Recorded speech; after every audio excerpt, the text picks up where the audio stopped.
Обмеження 18+ та попередження про вміст. Ця аудіоісторія – це художня реконструкція однієї з наукових симуляцій того, що може статися після тотальної термоядерної війни. Тут показано суворий і реалістичний сценарій виживання людства в повній ізоляції протягом 2 років. Що тобі варто знати перед прослуховуванням? Сюжет містить важкі та натуралістичні сцени, які можуть стати серйозним тригером. У тексті є описи фізичних страждань, наслідків опромінення, а також моментів, де герої змушені приймати жорстокі рішення заради виживання. Рекомендації. Через високу концентрацію важкого контенту цей матеріал не рекомендований людям до 18 років, а також усім, хто зараз перебуває у вразливому емоційному стані. Це дослідження межі людського відчаю та біологічного розпаду. Зваж свій стан, перш ніж почати прослуховування. 2086 рік. Світ не просто зупинився, він розлетівся на друзки за 40 хвилин. Поки політики в кабінетах шукали останні аргументи, автоматика вже зробила свою справу. Тотальна ядерна війна. Сонце зникло за мільйонами тонн сажі, піднятої у стратосферу. Це хроніка 2 паралельних світів, що опинилися під землею. Перша група – це жителі пустелі, народ Ахагару. Вони не чекали кінця світу, вони просто жили у своїх казбах. Амазих – воїн синіх людей, знає кожну тріщину в гранітних скелях Сахари. Коли небо спалахнуло неприродним білим світлом, він встиг загнати своїх людей і верблюдів у глибокі гроти, де століттями зберігалося зерно. Вони мають ресурси, але камінь, що захистив їх від вибуху, готував їм іншу пастку. Друга група – випадкові люди. Екскурсія в печеру оптимістична. Україна. Спелеолог, якого всі називали хранителем, якраз розповідав про красу гіпсових кристалів, коли земля здригнулася так, що склепіння ледь не обвалилося. У них немає запасів. У кишені куртки 1 енергетичний батончик на 12 людей. У рюкзаку пляшка води. Жодного шансу вижити за законами біології. Тільки темрява, волога і гриби, що ростуть на стінах. Це історія про те, що відбувається, коли фізика дає шанс, а біологія його відбирає. Рік 0. Скляний дощ. Минуло кілька тижнів. Поверхня перетворилася на пекло. Радіоактивна осінь принесла з собою чорні опади. Це не просто вода, це концентрат стронцію 90. Краплі, падаючи на попіл, утворюють скляну кірку. Кожна молекула цього дощу – отрута, що випалює все живе на клітинному рівні. Елітні бункери, побудовані за мільярди доларів, почали затихати одним із перших. Там, у замкнених системах водопостачання, де температура була занадто комфортною, розмножилися анаеробні бактерії. Люди, що ховалися за броньованими дверима, вмирали від внутрішніх інфекцій, навіть не побачивши радіації. Лише ті, хто сховався в брудному камені печер та скель, продовжували дихати. Але статистика невблаганна. На кожні 10 живих до кінця року залишиться лише 5. Амазих. Дивіться на вхід. Бачите цей блиск на скелях? Це не вода. Це смерть, що застигла в склі. Ніхто не сміє підходити до виходу. Навіть якщо верблюди будуть ревти від спраги, каміння зовні тепер отруєне. Ми замкнені. Хранитель. Вимкніть усі ліхтарики, крім одного. Бережіть батарейки більше, ніж власні очі. Ми не вийдемо звідси ні сьогодні, ні через місяць. Звикайте до темряви. Сахара. Казба смерті. та радонова пастка. Минув 3-й місяць. У гранітних гротах Ахагару повітря стало густим і солодкуватим на смак. Це запах смерті, що не має кольору. Аблі лежить біля самої стіни. Його груди важко здіймаються, а на губах запікається темна кров. Амазих, батьку, подивись на нього. Аблі був найсильнішим серед нас. Він міг обігнати вітер. А тепер він не може підняти навіть руку. Граніт, ці скелі, які ми вважали своїми захисниками, вони зраджують нас. Камінь захищає нас від неба, але він убиває нас із середини. Старішина. Це Радон. Старі казки казали, що в граніті живуть джини, які п'ють дихання. Тепер я знаю, це правда. Уран у глибині цих скель розпадається, виділяючи газ. Він важчий за повітря. Він тече по підлозі, як невидима вода. Аблі спав найнижче, його легені просто спалені альфа-частками. Голос із натовпу. Ми маємо відкрити головний вхід, провітрити це пекло. Ми задихнемося тут. Старішина, замовкни, відкриєш вхід, і сюди рине цезій. Один подих пилу ззовні, і ти згориш за тиждень. Лишиш вхід закритим, Радон доб'є решту за місяць. Це наш вибір. Або швидка смерть від неба, або повільна від землі. Будемо відчиняти завісу лише на хвилину, коли вітер вщухає. Печера оптимістична, психоз у повній темряві. 6-й місяць у галереях оптимістичної. Повна темрява стала фізично відчутною, як холодна мокра ковдра. Світло економиться до останньої іскри. Група вже не нагадує людей. Це змарнілі тіні, що рухаються на дотик. Раптом тишу розбиває божевільний сміх і удари. Божевільний. Сонце! Я бачу його за тією стіною. Там сади, там пахне мокрою травою, а не цим гнилим гіпсом. Дайте мені промінь, хоч один промінь. Звук ударів головою об стіну стає сильнішим. Донька хранителя. Тату, він зараз розіб'є герметичну перегородку. Він знайшов старий лом. Він думає, що за стіною рай. Але ж там тільки смерть. Хранитель. Там іонізований туман, доню. Якщо він проломить гіпс, радіоактивна волога заповнить цю залу за лічені секунди. Наші легені набрякнуть, і ми будемо тонути у власній крові до ранку. У нього сенсорна депривація. Мозок, позбавлений світла, почав малювати йому картини з минулого життя. Божевільний. Я зараз відкрию. Ви всі побачите світло. Хранитель. Пробач мені, але в цій симуляції виживання мораль – це розкіш, яку я більше не можу нам дозволити. Звук підняття важкого каменю. Один глухий удар. Тиша. Тільки капання води продовжується. Сахара. Голод та канібалізм. Рік 1. Підземні каньйони Ахагару. Запаси зерна в Агадірах ще є, але вони не можуть замінити свіжу їжу. Сховища, які вважалися надійними, здаються під тиском часу. Амазих. Останній самець. Він помер сьогодні на світанку.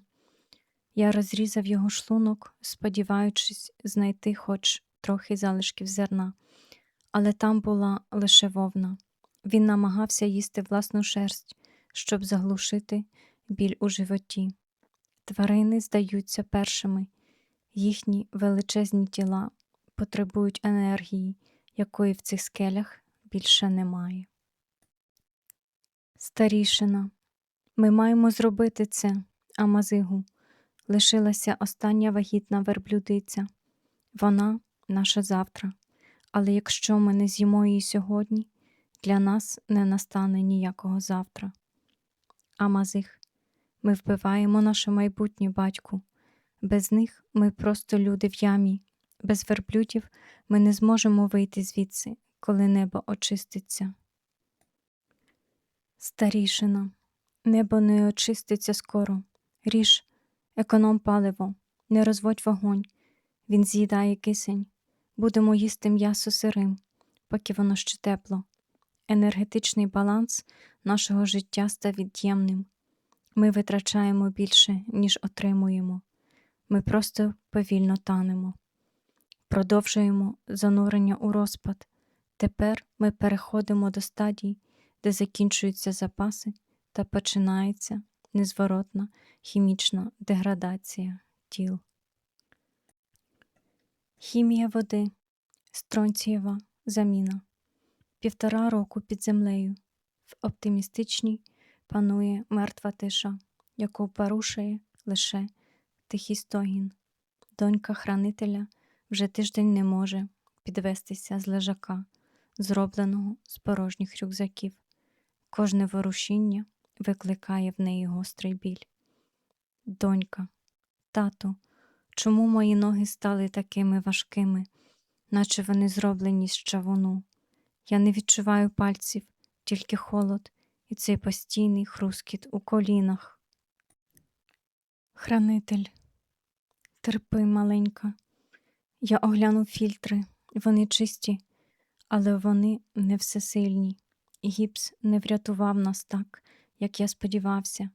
Сталася хімічна заміна. Наші тіла – це просто лабораторії. Донька, що це означає? Хранитель, стронцій 90. Для нашого організму він виглядає як кальцій. Оскільки ми не мали справжньої їжі, твій організм жадібно хапав усе, що було у воді, і будував із цього твої кістки. Тепер твій скелет – це радіоактивне джерело. Він випромінює смерть зсередини, роз'їдаючи суглоби. Це хвороба великих суглобів. Я знаю фізику цього процесу. Я бачу, як ти розпадаєшся, і я нічого не можу вдіяти. Ми випили свою смерть із чистих, на перший погляд, стін цієї печери. Ресурси. Біологічна ентропія. Сахара. Глибокі склади Казби. Амазих спускається в останнє сховище, де в герметичних глечиках мало зберігатися пшоно на чорний день. Амазих. Ні, ні, тільки не це. Батьку, йди сюди швидше. Старішина. Що сталося? Чому ти кричиш? Амазих. Подивись, замість золотистого зерна чорна каша. Воно все перетворилося на слиз. Якийсь грибок. Він зжер наше життя. Старішина. Це біологічна ентропія, сину. Ми закрилися тут, щоб врятуватися від радіації, але ми принесли з собою вологу. Кожен наш вдих, кожен видих насичував це повітря водою. Навіть у сухому граніті Сахари ми створили тропічне болото. У замкнених системах паразити завжди розмножуються швидше за людей. Ми втратили майже все. Амазих, що нам робити? Тут залишилося лише кілька жмень нормального зерна. Старішина. Тепер кожен фінік і кожна зернина діляться на 4. Ми думали, що ми господарі цього сховища, але виявилося, що ми просто субстрат для грибка. Людина – це не тільки мозок, це ще й бактерії, які тепер вийшли з-під нашого контролю. Тіфінах, сповідь тіней. 2 рік. Скеля в пустелі де колись збиралися каравани, а Мазих, виснажений до стану скелета, сидить біля стіни гроту. Він тримає в руці гострий уламок металу і вибиває знаки стародавнього письма Тіфінах. Амазих, я більше не малюю карти води. Немає сенсу вказувати шлях туди, де ніхто не зможе пити. Я пишу історію нашого кінця. Тут лежить народ і мухах. Ми знали кожну стежку в пустелі. Ми розуміли мову каменю, але камінь став нашою труною. Старішина, навіщо ти це робиш? Хто це прочитає? Амазих, можливо, через 1000 років хтось пройде тут. Вони мають знати. Фізика нас не підвела. Ми не згоріли у вогні вибуху. Нас зрадила біологія. Ми розпалися через ланцюжки постачання, через зіпсоване зерно, через відчай, який виїв наші душі раніше за радіацію. Це не просто написи, це сповідь мерців, які ще вміють тримати інструмент. Кожен символ – це цвях у кришку нашої спільної могили. Камінь запам'ятає нас такими не переможцями, а тими, хто просто втомився вмирати. Фінальна стадія. 2 роки агонії позаду. Ми переходимо до повного фізичного руйнування та моменту, коли герої виходять на поверхню, щоб побачити об'єктивний результат своєї симуляції виживання. Оптимістична анатомія розпаду. Кінець 2-го року. У галереях оптимістичної більше не чути голосів, лише дихання тих, хто залишився. Хранитель сидить біля стіни, його ліхтарик світить ледь помітним жовтим світлом. Він намагається розглянути свої руки, але бачить лише сірі плями. Хранитель. Я майже осліп, не від темряви. Мої очі адаптувалися до цього пекла рік тому. Але тепер я бачу лише криваву пелену. Це цинга, доню, без вітамінів, без свіжої рослинності, яку ми не бачили 730 днів.